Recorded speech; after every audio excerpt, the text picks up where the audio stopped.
खिलावो नहीं करेगा, नाश्तो नहीं खिलाएगा, तो दूल्हा बनाकर क्या करेगा? सबसे अच्छा घर ही। पुरोहित अंतरी ज्ञान वाला था, भक्ति करने वाला विद्वान, समझ गई कि भोलेनाथ जिसकी घर ना है, कहते हैं लड़का ढूंढो ऐसी ढूंढ, ना है वर की घर ना है दूल्हा, लड़की की अंदर बुद्धि विवेक और ज्ञान है, इससे बड़ा धनवान कोई नहीं। कहते लाख महल करोड़ की है, एक उनके पास ना शिष्टाचार ना ज्ञान विवाद, शराब दारू मुर्गे हांस बकरा चिबाते हैं, रोड किनारे में पड़ा रहते हैं, कुतिया आकर पेशाब करते हैं, बीवी पत्नी सारी बेच कर लुटाते हैं, और महल में रहकर सुख नहीं पाते। इसीलिए प्रभु ने कहा, पुरोहित ने कहा कि ना ढूंढूंगी मैं वर की दुल्हा, ना ढूंढूंगी ताजमहल की दुल्हा, हे प्रभु भोलेनाथ तुम मेरे वर को स्वीकार कर ले, तो ही एक सुंदर पार्वती की दुल्हा बन सकते हैं, इनकी सिवा और कोई नहीं बन सकता है। जब भोलेनाथ ने स्वीकार कर लिया तो विदाई में दक्षिणा दे रहा। दक्षिणा क्या दे रहा? एक मुट्ठी करके भस्म दे रहा। पुरोहित और नाई ने आते आते थक गया, थोड़ा बैठा, कहता ये छोड़ लिया क्या करेंगे? नाई ने कहता सारे भस्म को लिया करके फेंक दिया। पुरोहित ने यही भस्म को एक सुंदर जैसी पटोली को बांध करके अपनी पत्नी को, पत्नी ने जैसी ढूंढ रही है तो देख रहा है वहां सोने हीरे मोती जवान की जैसी थैला निकल गई। एक ही रात में घर जैसी महल जैसी सज गई। नाई की पत्नी जब पुरोहित के घर घूमने के लिए आए तो दोनों गपशप करने लगे कि तुम एक दिन में चमाचम हो गई। तो पुरोहित की पत्नी ने कहा कि मेरे पति राजा हिमालय के घर से मैया पार्वती की वर ढूंढने गया, वहीं से ये सारे सामान। पुरोहित की पत्नी को क्या पता कि श्रृंगार किया क्या कि भस्म, और पुरोहित ने दे दिया, चल दिया। कहा कि इसके साथ मेरी भी पति गई थी, आखिर बात दौड़ती गई। नाई की पत्नी अपने पति से कहता है, करे तुम भी तो हिमालय की बीबी की दुल्हा ढूंढने गई, उनके साथ उनको सोना दिया, तो क्या दिया? कोना भी नहीं दी। इनको तो सोना दिया या तो कोना भी नहीं दिया। नाई ने सोचा चलो रिश्वत खो रहे हैं, हम पहले ही जानते थे कि इसको धन दिया था, वो मन ही मन जाप कर रहा था, अंदर से हमको भस्म।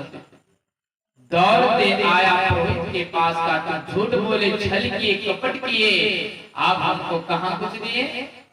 आपको इतनी सोना हीरा जवाहर दिया और हमको कुछ नहीं भस्म दिया। पुरोहित ने कहता हाथ जोड़ के, प्रभु मैं तो ना कुछ लिए, ना धन लिए, ना दौलत लिए, मैं भी तो एक भस्म का टोकरी लिए, मुझे क्या पता मैं घर पर छोड़ करके आ गया हूँ, क्या पता झूठ बोलते अभी अभी क्या पता। तो देखता तो चमाचम महल नजर आती हैं। नाई ने फिर दौड़ते हुए कैलाशपति की ओर जाते हैं। फिर भोलेनाथ से प्रार्थना करता, प्रभु वही भस्म हमको दीजिए। तब भोलेनाथ ने कहता कि दया करे तो निधि की पार, जब अमृत मिलता ही हजार।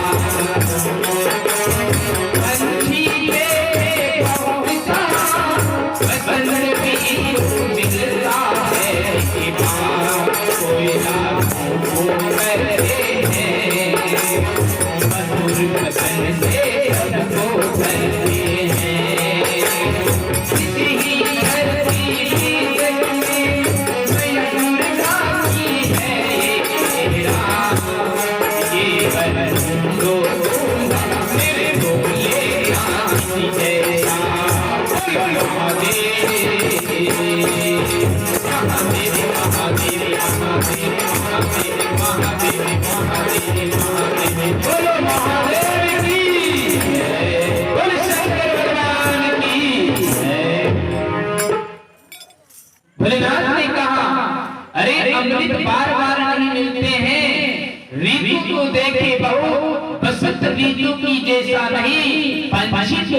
थे बहुत, मगर मेरी कोयल की जैसा नहीं, जो आपको सुना करके मनोहर से लाभ उठा करके चले जाते हैं। पंछी बहुत देखोगे मगर कोयला की जैसी नहीं। इसीलिए सज्जन इस धरती पर बहुत जगह में अमृत देखोगे, लेकिन भगवान शिव मंदिर की जैसा नहीं। मंदिर तो हजार देखते हैं, पर प्रभु के दरबार की जैसी नहीं।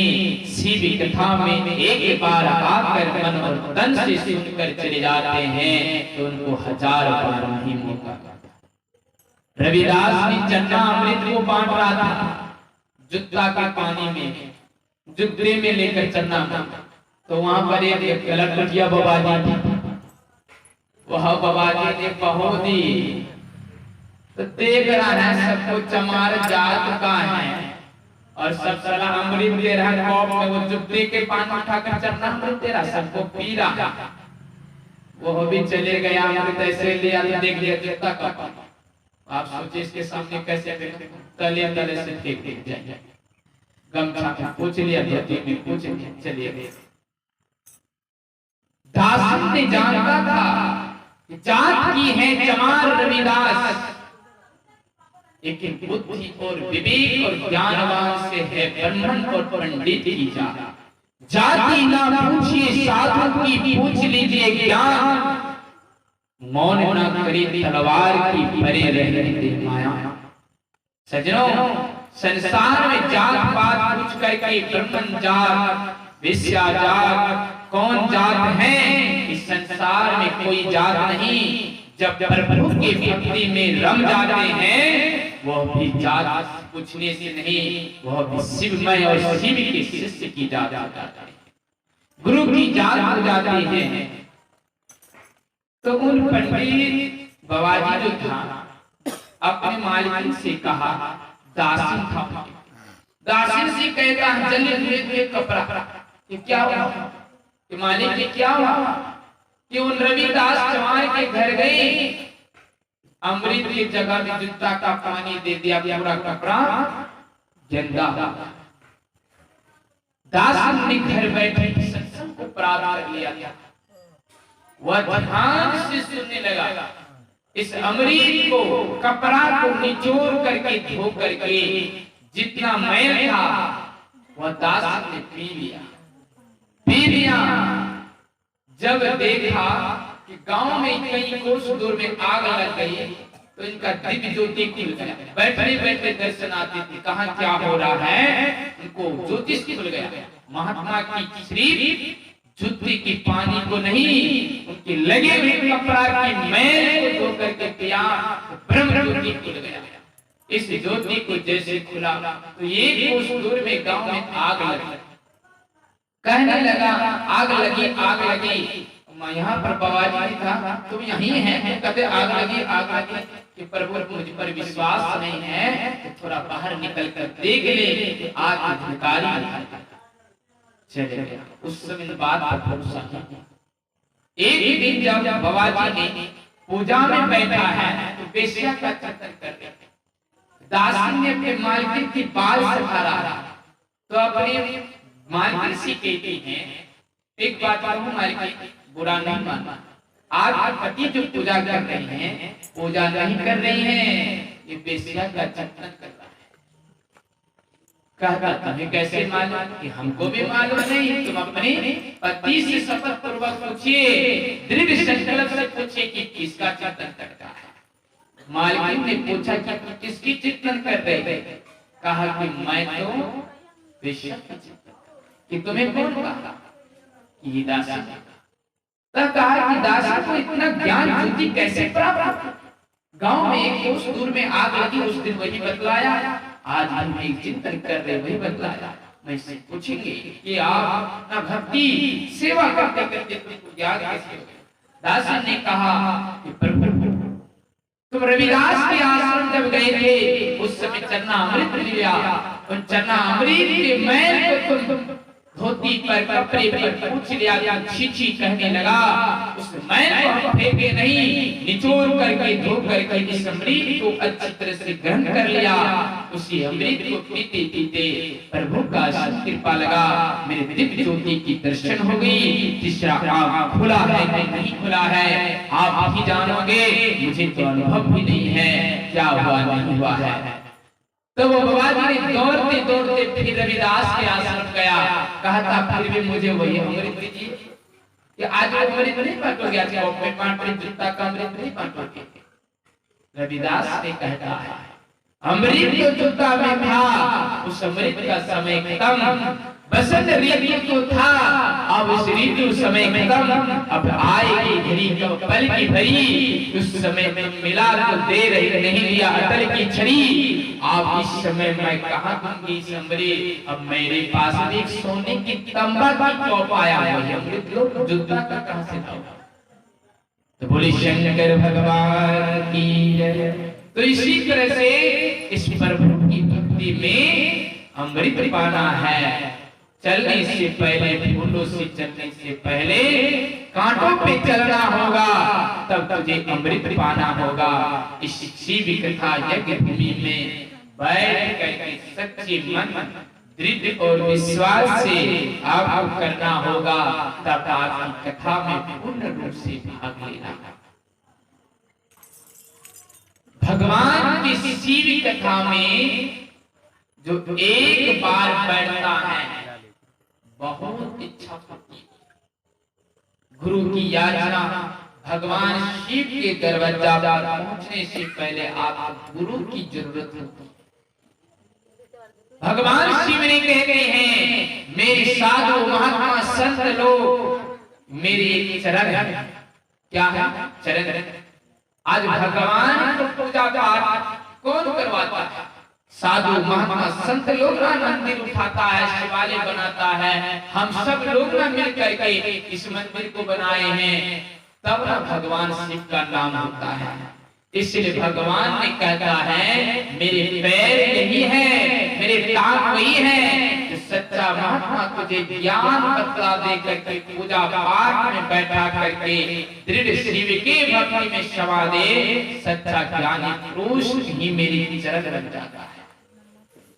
और सदगुरु शिव है, सदगुरु ब्रह्म है, आदि है, अनंत है, शिव निज है, निराकार है, अविनाशी है। जब तक मनुष्य रूपी गुरु से ज्ञान नहीं लोगे, बुद्धि नहीं होगा, मंदिर शिवालय की बना लो, मंदिर मालवर की टाल की हीरा की बना लो, एक एक उसमें एक सत्पुरुष रूपी मनुष्य रूपी गुरु आपको जरूर बनाना होगा कि कैसे शिव की ध्यान, कैसे शिव की भक्ति, कैसे भजन, कैसे बैठना, ये जानकारी के लिए भगवान शिव की ध्यान के लिए एक सत्पुरुष की जरूरत जरूर है। बोले शिव शंकर उमापति महादेव। बहुत सारे चर्चा वाले कहते हैं कि गुरु महाराज की भजन क्यों गाते हैं, बहुत सारे लोग कहते हैं कि संतों की भजन क्यों गाते हैं। अरे तुम्हारे माथा पर भैंस और कुत्ता बथैया पेशाब कर दिया है ना, इसीलिए माथा चकला गया कि भगवान शिव कौन है और गुरु महाराज कौन है, सदगुरु कौन है, हनुमान कौन है, शंकर कौन है। तुम्हारे अंदर तो भैंस की पेशाब जो है वो सिर्फ भैंसा जैसे बुद्धि का करता है। जहां पर भी होती चर्चा वहां पर देखिए ऐसे होगा कि अगर गुरु महाराज के भजन झोंक में भी गा दिया झगड़ा लगा देगा। हम तो सब भजन दबा देंगे, सवाल करेंगे जवाब दूंगी, जवाब करेंगे सवाल दूंगी, सार्थक करेंगे तो आर्थिक भी दूंगे, आर्थिक भी दूंगे, सार्थक भी दूंगी। पीछे हटकर बोल नहीं है हिम्मत तो शेर बनकर सामने में बोल। किसी चर्चा में गुरु महाराज की भजन क्यों गाते हैं उसका भी मैं बोलूंगा बोल, वही है महादेव की बात अनमोल। बोली सदगुरु महाराज की जय। गुरु और शिव क्या है? अंतर कुछ नहीं। गुरु का अर्थ है अंधकार से प्रकाशित की ओर ले जाना है। जब तक हमारे सदगुरु जब तक हमारे मनुष्य रूपी देही गुरु नहीं होगा तो भगवान शिव कैलाश की नगरी में कौन पहुंच सकता है। इस मंदिर को पहुंचने वाला माँ ही सर्वप्रथम माता पिता को क्यों बनाया जाते हैं? क्योंकि माता पिता को इसलिए बनाया जाता है, माँ को जब बच्चा होते हैं वो भगवान का याद नहीं होती है, शिव का याद नहीं, गुरु का याद नहीं। एक माता पिता हमको शिक्षा और दीक्षा देकर बतलाता है कि ये दादा है, नाना है, नानी है, मौसा है, मौसी है, वही न सिखलाता है। इसी तरह से एक आध्यात्मिक गुरु जब तक नहीं करोगे तो शिव कौन है, हनुमान कौन है, राम कौन है, शंकर कौन है, तुझे हमें ज्ञान नहीं होगा, तब इस मतभेद माथा पे छूटेगा। सत्संग में देखना है, सत्संग युग में लिखा हुआ है तीसरा पाठ में कि अल्लाह वही, खुदा वही, कोट वही, ईश्वर वही, रहीम वही, करीम वही लिखा हुआ है। इसीलिए हमारी शिव कथा में, शिव पुराण में भगवान की संत वाणी भजन को सुनो और संतों के ज्ञान को जीवन में उतारिए और देखिए आपका मन मगन। हम पहले भजन गवा देते हैं, हरि बोला हरि शिव पीछे गवाते, क्यों? भजन पहले इसलिए गवाते हैं, भजन से आपका व्यवस्था, मेहमान फोन कर देते हैं तो चौकी पलंग कुर्सी जैसे जैसे व्यवस्था लगा देते हैं, उसको वह व्यवस्था भजन का। तब बीच में हम पंचाशरों स्तुति है, नागेंद्र लोचना भस्म कराए, ये पंचाशरों और 12 ज्योतिर्लिंग की पाठ ये स्तुति है। स्तुति का अर्थ है चावल। स्तुति का अर्थ है क्या? चावल। चावल दोगे, पहले पानी खिलाओगे तब ना चावल दोगे, तो चावल स्तुति। बीच में चावल देकर के जो इसका भजन करती है उसमें से उनकी प्रवचन होती है, जो भी गलत हो महादेव की आशीर्वाद से सही हो, उन्हीं की कृपा है। जो भी भक्ता प्रवचन करती है तो उसका काम हो गया भाव। क्या होगा? भाव।